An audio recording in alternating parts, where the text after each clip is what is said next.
following announcement has been paid for by the WZWA Network. Hello, everybody, and welcome to episode 100 here of the Insider's Edge podcast. I'm your host with the most on the West Coast, Karlifornia Theory. You've heard it nearly 100 times because this is episode 100, and I'm recording this on the day of the release of episode 100. That's why I'm inside right now. It's summertime, baby, here in Australia, so it's a little bit fucking hot outside. So I'm inside here in the air conditioning, and we do have an exclusive interview with the one and only Double J, Jarrett, motherfucker, and that's coming up very, very soon, but I need to fill a little bit of time here on episode 100. I need to give some thank yous, and I need to tell a little bit of a story. And I guess, look, if you're not interested in hearing from me, then that's totally cool. Look in the description. We'll have a timestamp that you can click on to go straight to the Jeff Jarrett interview. If you just like, fuck this dude, I don't want to fucking hear what Karlifornia has to say. And that's totally fine if you feel that way. But I wanted to kind of take the time here on episode 100 to tell a little bit of the story of how I became to be in the position that I'm in right here, right now with the WZWA Network and having this fantastic podcast that has meant so much to me.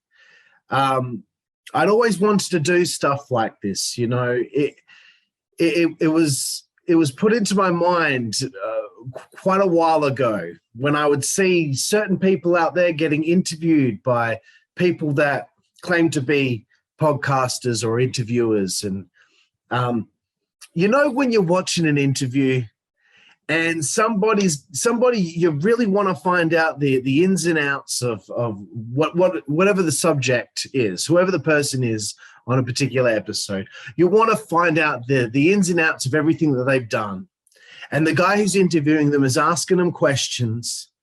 And as time's wearing on, you're thinking, yes, this is a perfect subject. You've got to branch off into this. And then they don't go there. And then they continue on with their line of questioning. And you miss out on that little piece of information, that minutia you're looking for in an interview.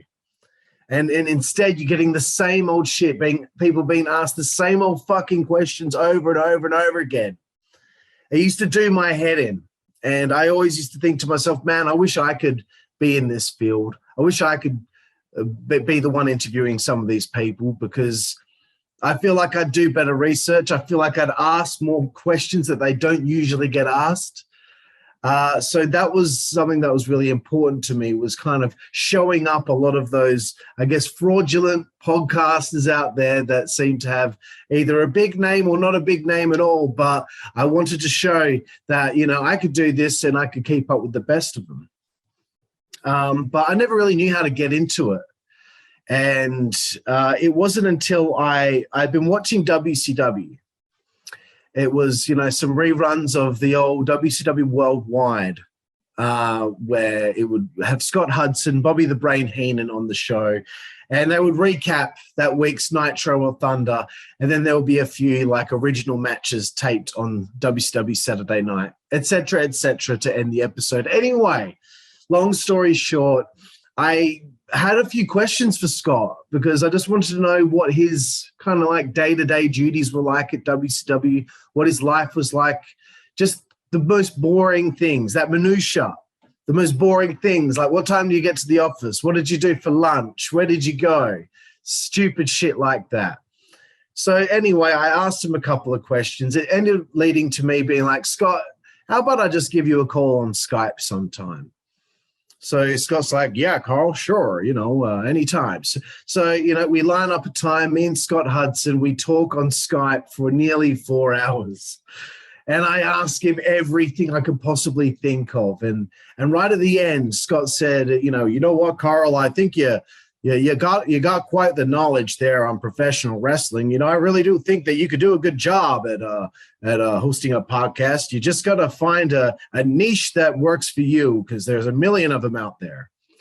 And Scott was completely on the money with that. And I'd always thought about a podcast about the unsung heroes of pro wrestling. Yes, every now and then you'd interview some of those more well-known main event kind of guys, but guys who don't usually get that interview, that in-depth career interview. So if someone's watching the WWE Network and they see Big Sal E. Graziano from ECW, that big 600-pound guy who was the bodyguard for little Guido Maritato, and you want to find out a little bit of information about him, and you go to YouTube his name, and there's not one interview with him, well, I want to be the guy that gets that interview with him. I want to be the guy that gets the full career interview with Big Sal, and I got that. You know, and there's a whole heap of other guys out there from, you know, Ice Train to Lash LaRue to, you know, all those different guys in ECW, you know, beautiful Billy Wiles, Chubby Dudley, a whole heap of people. You know, I could go through all of them, but, you know, I'd be here for quite some time because this is episode 100. But it was important to me to get a lot of these guys and get their full career story, you know, like Frankie Lancaster. What a great interview that was. I made him cry. I made him cry because he appreciated my efforts so much and my kind words. So it's about showing everyone respect. It's about putting everyone up on a pedestal because that's what everyone deserves. And it drives me crazy when people will talk down about somebody like a Barry Horowitz who we had on the show. People will talk about guys based off their win-loss record in wrestling. Who gives a shit? It's not real. It's not real. The outcome is not real most of the time. So it always bugged me that people would judge somebody's career based off the fact that they weren't booked to win certain matches. I just think that's ridiculous. So that's what this show was all about in my mind. And the Insider's Edge hadn't even begun yet. But that's what I wanted from this show, the unsung heroes getting put on the pedestal they deserve. But I didn't know how to start it. I didn't know where to go. Was it going to be an audio interview? How do I get this together? I had no idea. I was just clueless. So anyway, as time wore on, I was invited to be a part of the WZWA Network. And if people out there are still wondering what WZWA Network means, well, WZWA is the War Zone Wrestling Alliance. There's a backyard wrestling group that we were in from 2012 until 2017. You can find us somewhere on YouTube. I'm not gonna give you too much of a hint, but you'll be able to find it if you look hard enough. We did that backyard wrestling group, but the letters WZWA were going to stick with us, for probably they're going to stick with us for the rest of our lives because it was a really big part of our lives. Anyway, two of the guys started this channel, the WZWA Network. It was going to be focused on wrestling video games, playthroughs of wrestling video games.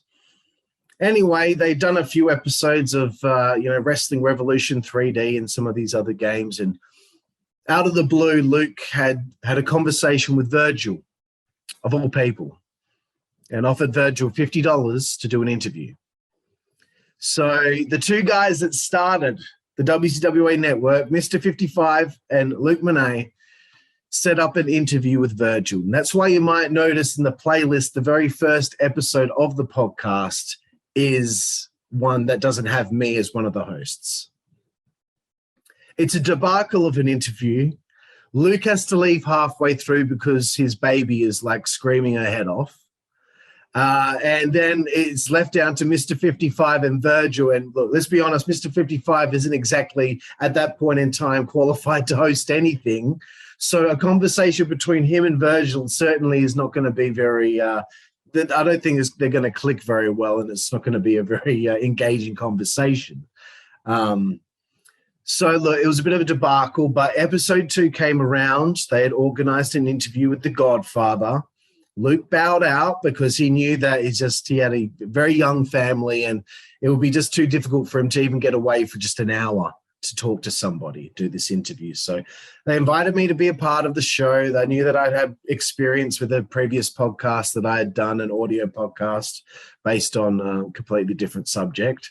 But they put me on as a co-host, and the idea was that I would help Mr. 55 get better, and so that he can one day just host the podcast by himself. But I guess long story short, as time wore on, I was doing more of the legwork. I was doing all the research. I was hosting most of the episodes. And then it got to a point where I was doing the interviews by myself, most of them by myself. And it just got to a point where I was like, well, I don't really need a co-host anymore.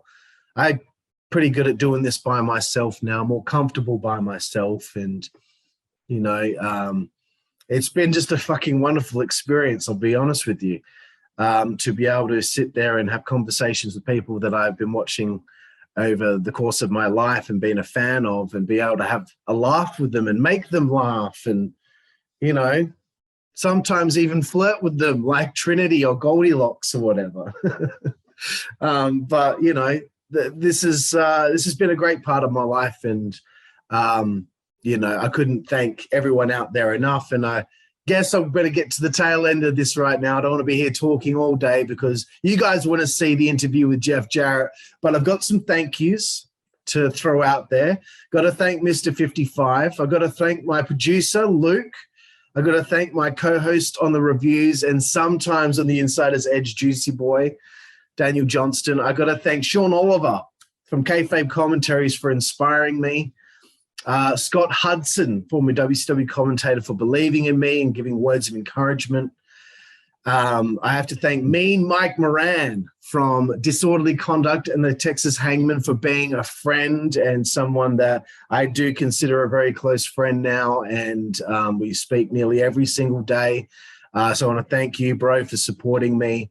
I want to thank Alan Funk for helping me out at times. I want to thank Bay Ragney, a.k.a. Chubby Dudley, for being a friend.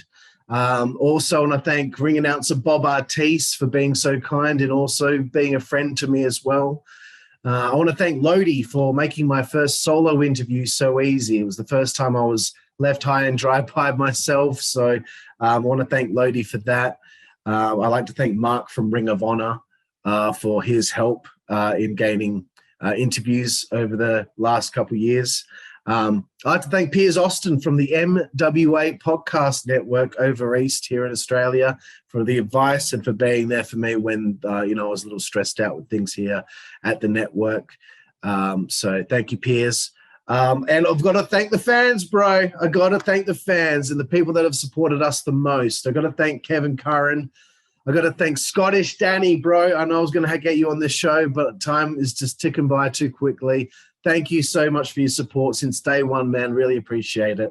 Salvatore M, I got to thank you, bro, for your support. Adam Blast, you know, really appreciate your support too, man. And I'm so glad that I found someone else out there that love really obscure WCW lower mid-card guys or job guys, guys that were solely on Saturday Night Worldwide. It's nice to meet someone else who understands where I'm coming from. I'd like to thank Not K and hashtag Wrestling on IRC on the Rizon Network for their support. Everyone in that chat room, really appreciate it. Sexton Hardcastle, thank you. I'm going to try and pronounce this. Dowloff. You comment on almost every video we have. Want to thank you for your support and watching a lot of our content. We really appreciate it. Haji Bashir Nurzai, hope I pronounced that properly. Thank you for your kind words recently. Simran Dani, thank you for your comment recently on the Tiger Ali Singh video. That meant a lot to me. Got to thank Hannah for her support on Twitch. Mr. Haguesly, of course, our new member of the Four Horsemen here in the WZWA Network. Bestia AU, Local Boy, Dark Elite Eric, IMO Creation, Heckles, Drunk Ninja Masked 420. Thanks to all the juggalos out there as well. WrestleMania, Blade JST, It's Fluffy Luke, Scogletto, and of course, the big bad booty zombie stat daddy for all of your support. Everyone that has been in our Discord, that has followed us on Twitch, that has, you know, been supportive of the Insider's Edge podcast and the WZWA Network here on YouTube. Thank you from the bottom of my heart. This is episode 100. I ain't going to be doing any solo shit like this ever again. I just wanted to tell a little bit of story, fill a bit of time before we celebrate here. Episode 100 on the Insider's Edge podcast, my exclusive interview with the one and the only Double J, Jeff Jarrett.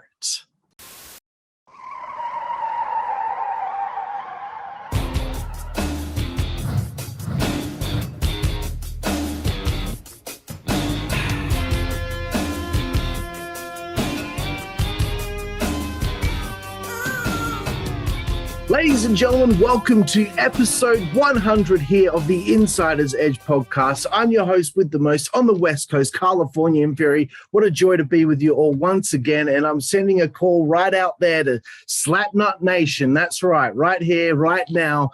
It is my distinct honor here for episode 100 to introduce to you all. That's JEFF, but I'll also throw in LEGEND. He is the legendary one and only Jeff Jarrett. How are you, my friend? All right, my friend. What a build-up. I appreciate you having me on. We've had a couple of, maybe your listeners know, maybe they don't know, but we've had a couple of stutter starts, but that's okay. We finally arrived here today and looking forward to chatting all things Jeff Jarrett career, I guess you could say, and anything else you got on your mind. And again, tip of the hat to the shirt. Where'd you get the shirt? If you don't mind me asking. I found it on eBay, thankfully. It had taken a while, but I finally got it. Good old eBay. Never lets you down. Absolutely, Jeff. And Jeff, I'm starting things off. I'm going to be jumping all over the place here, but I wanted to start at the end here. I wanted to talk about the 13th of April, 2019. Dr. Wagner Jr. defeated you at SoCal Pro Wrestling in Vista, California. This is in my research as the last performance match that you've had at this point. Has Jeff Jarrett had his final match in professional wrestling? Never say never. I don't believe so. I've witnessed many folks over the years. I'll have their retirement matches, and that never works out. But it was funny that when I went back full time for the WWE, I had a number of bookings. I was actually talking about coming down under, but I had several bookings in the United Kingdom and then across the States and Canada. And just as I went back and ended up going from a Royal Rumble appearance to stick around a little bit to the next thing you know, I'm back full time on the road 5 or 6 days a week. Ironically, it's funny that was my last book, the last time I wrestled to date. But no, I don't think you've seen the list. Again, I have no idea that right now. Do I have plans? No, but I never say yes, I'm officially retired. I just don't think that's productive because I don't want to eat my words. I've done that enough in my career, but no, I don't believe I've seen the last of the time I step into the ring. Excellent to hear. Happy to hear that. You mentioned the Rumble, and I wanted to bring this up on the 27th of January, 2019. I was with my friends watching the Rumble, and usually I always joke about, the next person's going to be so-and-so, not thinking that person's actually going to come out. I might be like, I reckon the next person coming out is Disco Inferno or Horace Hogan or someone just random. And I picked your name out of the hat this time, and lo and behold, the next person that actually did come out was Jeff Jarrett, and everyone was like, how did you know that? I'm like, oh, no, I didn't know. I had no idea, but I got it right. It was a random moment that I wanted to tell you about. Your old music hit. How did you feel after 19 years, 3 months and 12 days away from your previous appearance of the company to go out there and have this moment? It was kind of surreal, just getting the call and being the surprise, and then getting into Phoenix that day, keeping the surprises a surprise, which I think there's a lot of excitement that goes into our industry when things happen that it caught you off guard. It caught your friends off guard. I think there's a lot of upside to that. But, as it went down and Elias being in the ring and his persona and everything around it, it just fit really natural. in so many different ways. I think the world of Elias and his talent. Yeah, I think the timing was really good, and I had a lot of fun doing it. I'm so glad to hear that. Yeah, no, it was a really special moment for me because when I first got into wrestling, it was 1998, and you were quite prominent within the company at the time. So all those cherished memories, and you're a part of them. Jumping again all over the place. I'm taking this to Baltimore, Maryland, December 20th, 1999. Bret Hart faces Goldberg in the main event for the World Championship. This leads to the formation of NWO 2000, the Silver and Black Attack with Bret, Nash, Hall, and yourself, and soon to join Scott Steiner. I know the actual segment was messed up because Billy Silverman counted a 3 count when Piper was on top of Goldberg and not when Bret was. But what did you think of this and being in the new NWO? And did you think it had potential to work had not a bunch of the guys got injured or, in Scott Steiner's case, suspended? When that came together, and obviously it was a distant generation of the one that took place in 96 with Hogan, Hall, and Nash, but having Hall and Nash as a part of this group, I thought there was a lot of upside also with Bret. You can look at it a lot of different ways in that the 4 of us were all at the WWF at the same time. So here it was in 2000. I forgot about the Billy Silverman and that whole mess up, or was it a mess up, or what? Who was confused? Who wasn't confused? Again, I've covered this on My World. As you see my shirt here. Yeah, I've covered this on the podcast with Conrad, and we've had a lot of fun with it. But on a serious note, the original group, whether it's the 4 Horsemen, whether it's the NWO, whether it's the Bullet Club, whatever faction it may be, the original group is always the best. It's what comes out. So following the original group was tough, but having the upside to all of it, and the players in it that, later Steiner, and you referenced him, I think there was a lot of potential. Injuries didn't work, were obviously the downfall in the short term for that crew. But, we just referenced this on My World as well, again, that, I was Double J, Jeff Jarrett, and they brought Road Dogg back, a couple of years later as the real Double J. And, although the storyline with the song and everything, I think it put him in a position of okay, the real Double J, wait, no, that's Jeff Jarrett. He came into the vignettes. It creates a little confusion in the character. But no, it's in this industry, it's really hard to come up something that's completely original. But for lack of a better word, you have to get up to the plate and try to do iterations and variations of different deals. But it was a lot of fun.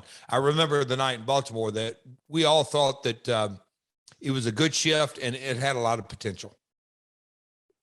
Absolutely. And this was an interesting part of WCW that I wanted to bring up because it was represented by yourself and the Harris brothers at one stage when Hall was gone, Nash was injured, Bret had unfortunately had that bad concussion, Scott was suspended, Vince Russo had gone home, Kevin Sullivan takes over the book.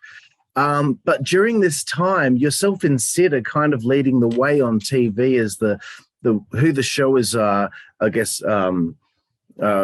mostly about. And it must have been a nice feeling this early into your run in WCW to kind of be the kind of focal figure of the show for at least 2 or 3 months there during this Kevin Sullivan time. How are you feeling during this time leading the way towards before Bischoff and Russo came back together? It was a challenge because you just sort of laid that out, Kari, that with different folks there was a lot of turmoil, obviously, backstage, but a lot of folks having creative control, people in on the executive side, they're in, they're out, they're in, they're out. I have said it then, and I said it to this day, and all points in between. During that time, my job was to arrive at the arena and do the very best that I could do with what was given me, because at the end of the day, there were, whether it was 500 fans, 5,000 fans, or 15,000 fans, whatever it is that came through the door, they came to see a show and wanted to be entertained. They didn't come knowing any baggage. They didn't come knowing any, like, all the discord and everything backstage. So I did everything in my power to go out and, whether it's bust my ass in the match or the promo or whatever it may be, but give an effort. And I believe that that's carried me well through my career is give the fans everything you got, because at the end of the day, they pay the bills. They're what makes the world go around in our industry. So give the fans the very best you got and let everything else take care of itself. Excellent to hear. Okay, again, jumping around again, I want to talk a little bit about Randy Savage and Turning Point 2004. And if I'm asking you things that you've already covered on my world, that's okay. Just give us a little taste, and then we can send people to all the podcast if they actually haven't heard those full stories. But it was yourself, Nash, and Hall against Savage, Styles, and Hardy. Randy only came in at the end of the match for the roll-up pin in that six-man tag, and the following month you were supposed to headline with him for the world title, and he didn't do the match. Can you tell us a little bit about that situation and what went on there with Randy? Because I remember me and my friends bought that pay-per-view to see that six-man tag, and we were a little disappointed that he just came out right at the end there. You know, Randy at that time, now it's hindsight, the old proverbial saying, is 2020. Didn't really completely have our head around, I don't think even Randy maybe, but it was at the twilight of his career. He had absolutely, probably made up his mind that he was essentially done with his in-ring career. But his one of his first promoters, ironically, my father, I think tugged on some heartstrings and some emotional strings. And then he knew that putting in a six-man tag, that there was a possibility that, he could make it work. So he said yes to the match. Again, we cover this in detail on my world. But it was cool for it to be a part of it. But Randy for sure was at the twilight of his career and wasn't engaged in the in-ring. He had his rap career going on. He had his acting career, Spider-Man. He had so many different things going on. His in-ring career was far from a priority, and rightly so. I understand. And for anyone out there who ever disparages Randy Savage's rap album, I'm sorry, it is a treasure. I love that album. I don't care what anyone says about it. Some WWF talk next. The 30th of August, 98 in New York, you lost a hair match to your good friend X-Pac. Was it hard to say goodbye to your beautiful blonde locks? And was it an idea to reinvent your look with the changing gear and tights and all that to fit the Attitude Era? No, it was not hard at all. We actually did an entire episode on this SummerSlam and working with X-Pac and the build up with Howard Finkel and the behind the stories getting into this, but just how it all played out. And, I was ready because I knew that the Double J character that arrived in the WWF in 1993, I knew there needed to be a transition. Couldn't do a transition until the boss was ready. I was ready for that transition months, if not a year beforehand. So it happened.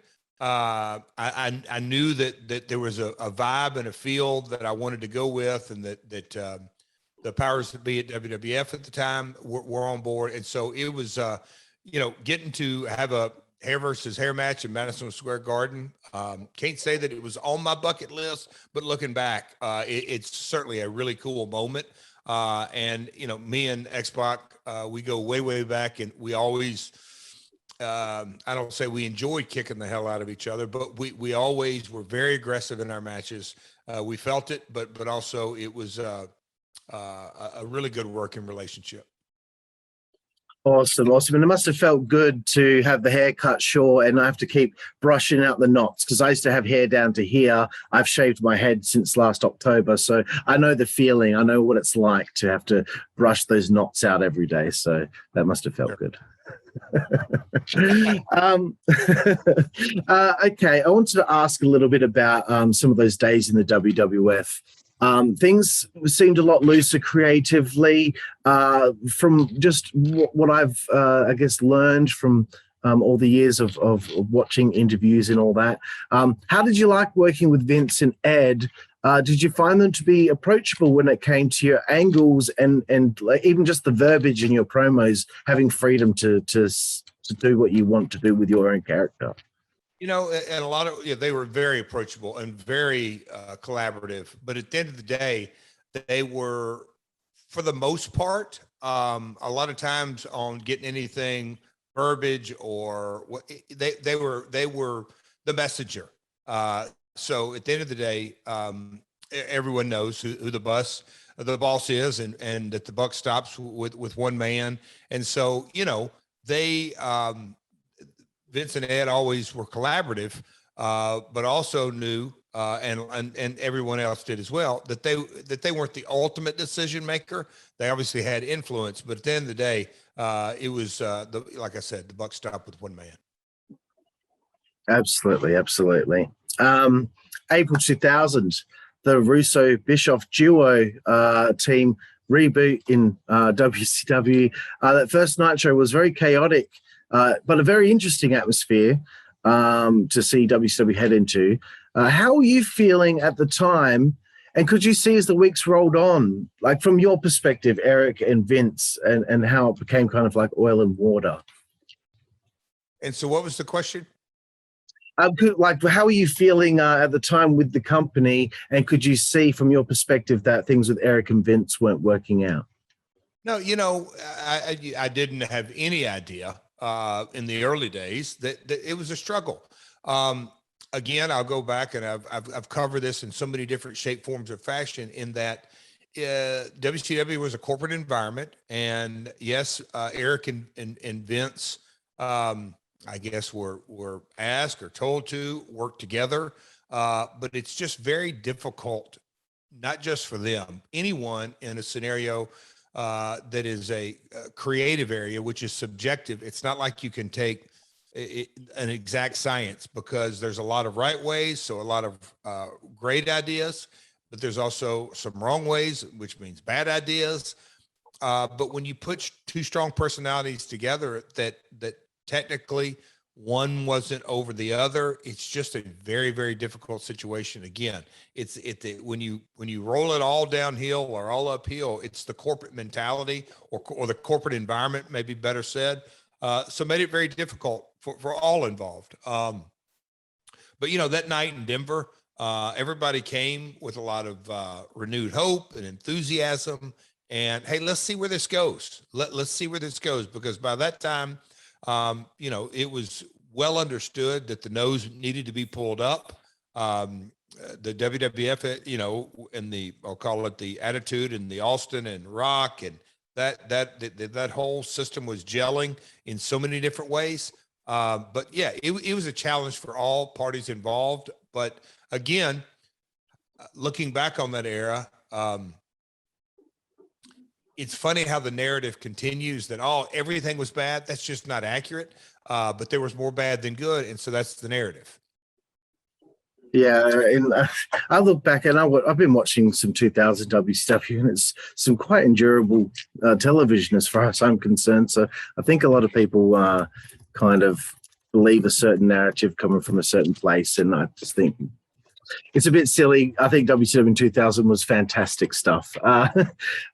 So back to some Attitude Era stuff, Jeff. I thought that the dynamic between yourself and Deborah was a really interesting one. And you know what? Everyone goes on about some of your older theme songs, but that Jim Johnston guitar riff, when that would hit, that is an absolute banger, and the crowd would rise for it because they knew Deborah was coming out, and they would cheer. This is what the great dynamic was. They would cheer because they knew Deborah was there, but then they also knew Jeff Jarrett was there, and Jeff Jarrett was a dastardly bastard, wasn't he?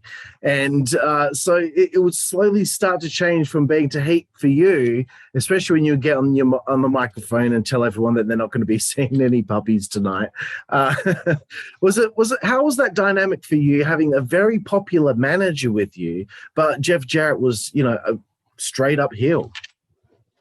And that is something with the yin and the yang of it that when we're about to cover the Deborah, character, if you will, that was a part of my career several different times. In that, the storyline was never. She was married to Mongo, and we covered it in the Four Horsemen, but they were a husband and wife team, but there was never that was never the forefront. Same with Deborah as my manager. It was never a love interest storyline. It was like a business relationship in that I was there to win matches. She was there to do what she could do to help me win matches. So that undercurrent of everything is a lot of the foundation that I believe brought the charisma to the table. In that, again, timing's everything. So the Attitude Era and Road Dogg naming the puppies and just that whole shtick, we'll call it, that went around it. But the mindset that I'm going in to win my matches, and I'm gonna not let the people see the puppies, but I'm gonna let those puppies help me win matches. That's heat. That was really a descriptor of heat in that, and that's sort of what made it work. And then when you put her with me and Owen, there was never, usually when you see something like, that type of pairing, that there's some type of, I'll call it distrust or lying or thieving amongst the heels. It was never, we were all straight business. And I think it gave a different play to the package. And I think, as people look back on it, and you just referenced it, the music would hit, the people would come to their feet. They knew they were about to see something. And then, here comes the heel persona of Jeff Jarrett, which still resonates to this day with a lot of, like, I hated that guy back then. Why do I want to listen to this podcast? No, it's a lot of fun. That time frame was a unique one for sure. Absolutely. And this is a question that I've been hoping to ask you for a long time. You have a very rare perspective on things in the 90s. You were in the WWF from 92 to 96. You left for WCW during the height of the NWO. You joined the Horsemen. You win the US title. Then you leave and go back to the WWF as the tide was slowly turning back in their favor. And then you end up going back to WCW in October of 1999. What a plethora of perspectives to be able to have in the most important era of wrestling television that there ever was. Every time you went back and forth, did you see the differences in the companies at the time? And did you see the differences change between each time that you jumped ship? Gard, it's funny. There's a stat, I can't recall it, but somebody just brought it to light, that, once, we'll call it, I appeared on Monday Night Raw, and you just said that time frame, but then 96, I was on Nitro every week, and then going back to Raw, and just, and then from Raw for 2 years, and then back to WCW, and that run, until the company was bought 18 months later or whatever it may be. So a lot of exposure and a lot of, look, I guess you could say the writer put, I think he said something to the effect, Jarrett got to look through the Attitude Era through a lens like no other. Just because it wasn't going from one company to another. It was, I bounced back and forth multiple times. So, and I've said this so many times, long before we launched My World, which I'm tickled to death with that we did, is that it was a very simple viewpoint for me in that, again, I was raised in this industry. My grandmother promoted, my father promoted. I was aware of the other territories around the country and working in Japan and working in Puerto Rico. In that at the WWF, and I just referenced it earlier, the buck stopped with one person. At WCW, it was corporate. That just wasn't accurate. That, yes, Eric Bischoff was the boss, and a damn good one. And the leadership that he took that heights, and the damn podcast is named 83 Weeks. But that being said, he had individuals on his roster that had creative control, that contractually they could do what they wanted to do. And then you pivot from that to Kevin Sullivan, to Vince Russo, and who's in and who's out, and Eric's in and he's out. So it's just, it's a completely different environment. The two organizations, you know, the way they were run wasn't even in the same ballpark, and I was well aware of that. Very interesting stuff. I love it. Another question I had before we get towards the tail end here of the interview here, Jeff. TNA, that was your baby. You know, you and your dad, you started that together.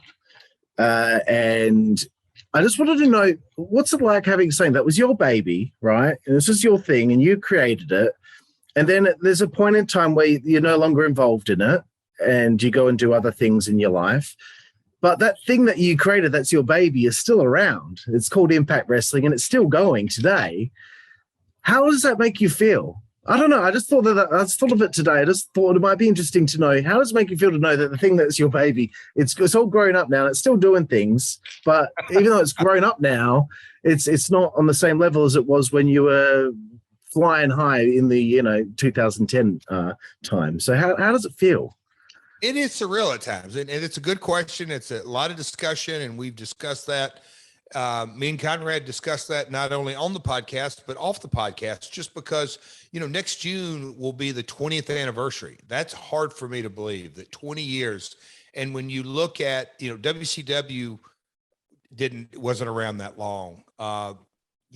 So unfortunate, Ring of Honor, we don't know what that situation is going to take, but they started about the same time as TNA did. And so they've gone through transitions, the Sinclair transition from the old days. But it's pretty cool to see it still around. But at the end of the day, the formation of TNA, and I like to say from about 2000, obviously 2002, but 2001, toward the end of that, 2002, when we just had the idea and the concept, and I started putting the pieces of the puzzle together, up till about 2009, 2010, were to me they're certainly the most profitable, but it was a really cool vibe. And then 2010, 11, 12, until I resigned in 13, those were some transition years. I really dug into the international scene, and I'm very grateful that I got to learn as much as I did back then, because it's carrying forward into these days, and just the different, from the licensing to marketing, all kinds of areas that I touched in.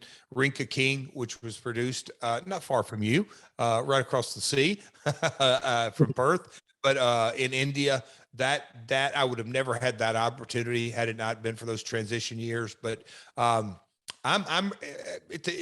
short answer is I'm elated that they're still around. It's that library, a tremendous value, and you look at where it started and all the years and all the different scenarios. And again, hats off. They're going to be celebrating next June their 20th anniversary, which I think is very cool.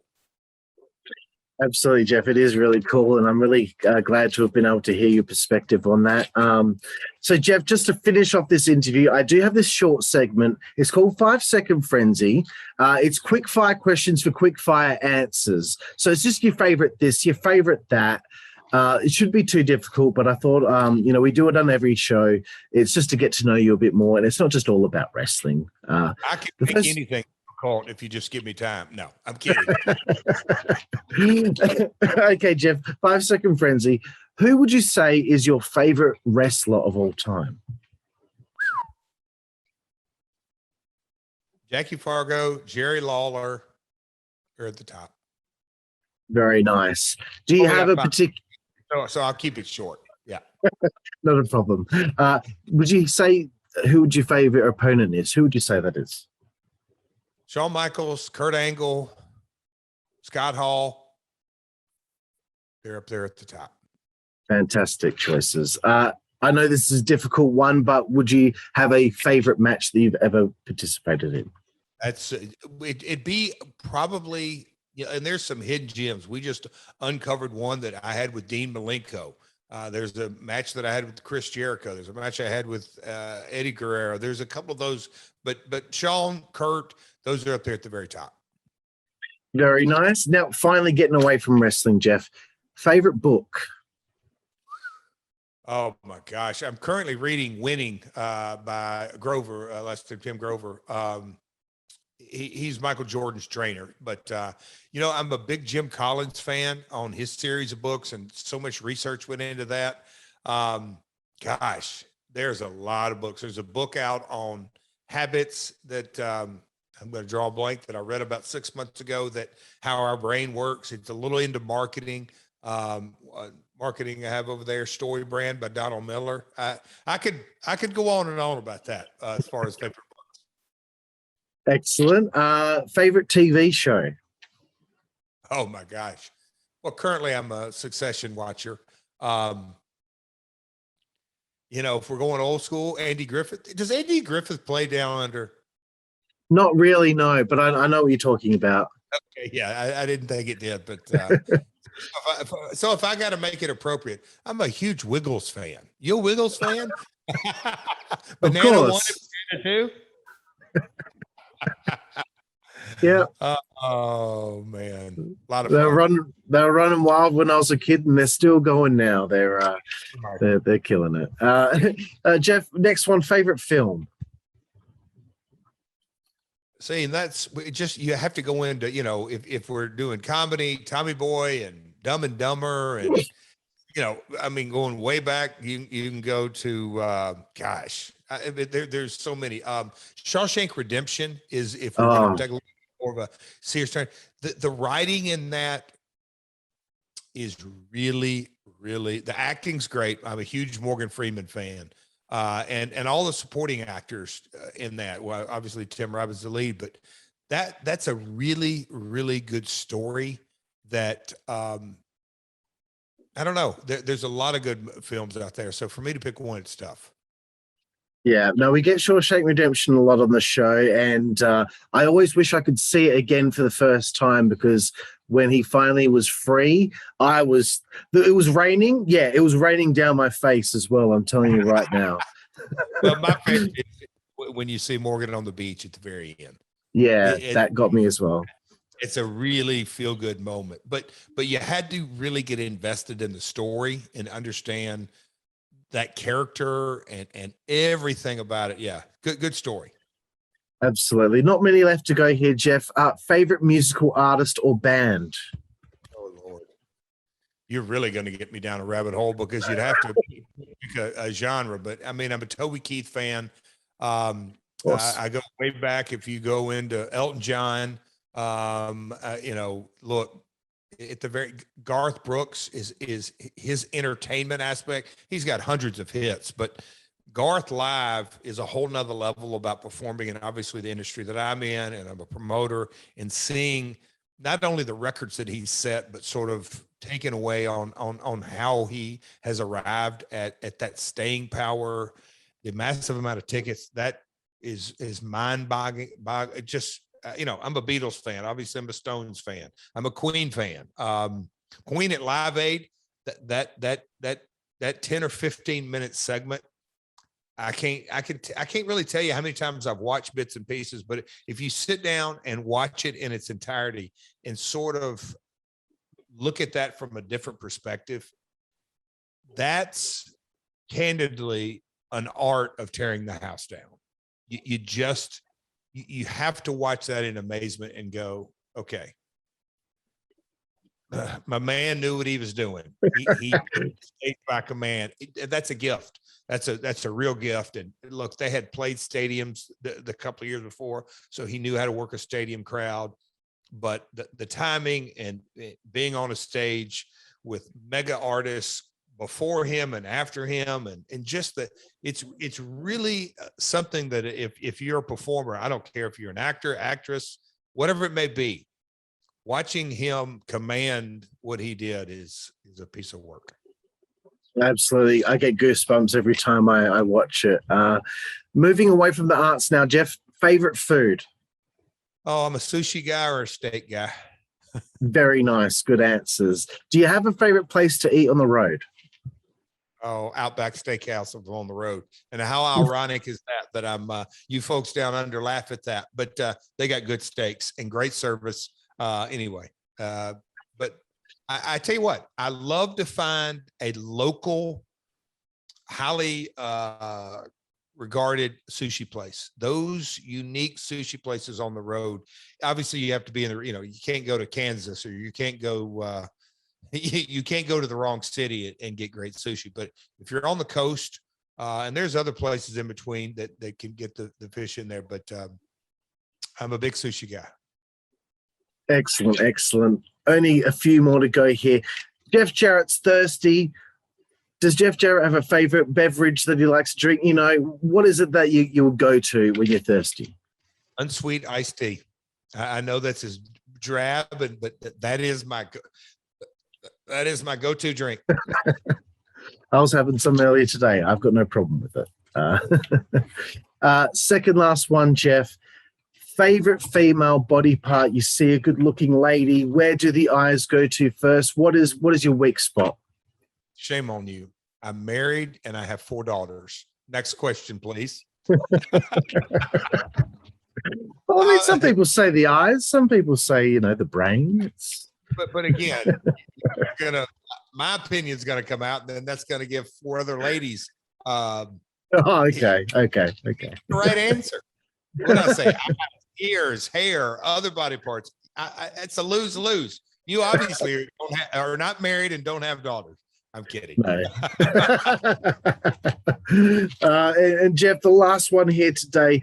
You haven't said one swear word on the show. I don't expect you to say one at all at this point, but do you have a favorite curse word? Slap nut. I'm kidding. But I don't. I don't. Growing up in locker rooms and dressing rooms, I've heard it all. Seen a lot that I'd rather not, but no, I hear you. It's a cool little question you asked, though. But slap nut, that's my favorite. That's a fine answer, my friend. Jeff, I want to thank you so much for taking the time to talk to me today for our 100th episode. It really means a lot to me to be able to talk to somebody that, I watched when I was a kid. I watched when I was a teenager. I watched in my 20s. Massive fan of you and everything you've accomplished in the wrestling business. And I want you to know I live in the most isolated city in the world here, Perth, Western Australia. You got a legion of fans over here. All of my friends are so excited to know that I got the chance to talk to you. So I just want to let you know that we all from here down under in Perth, Western Australia, appreciate you, my friend. I appreciate it. As you know, all my socials are at Real Jeff Jarrett. Or the My World podcast is at My World Pod. So drops every Tuesday here in the States. So that would be every late Tuesday, because it's at it's 5 here. So that's got to be early Wednesday morning. But when you wake up on Wednesday, you can hear the new pod every Wednesday. So I appreciate your support. Appreciate you having me on, and congrats on your 100th anniversary. Thank you, my friend. I really appreciate your time, Jeff. And all those things that Jeff just talked about, find it in the description there on our YouTube. So again, Jeff, thank you. Thanks. Have a great day, my man. You too, my friend. And thank you, everyone out there, for watching the Insider's Edge podcast here on the WZWA Network. I'm your host, Karlifornia, with my new friend, Double J Jeff Jarrett, and we will see you down the road. Thank you.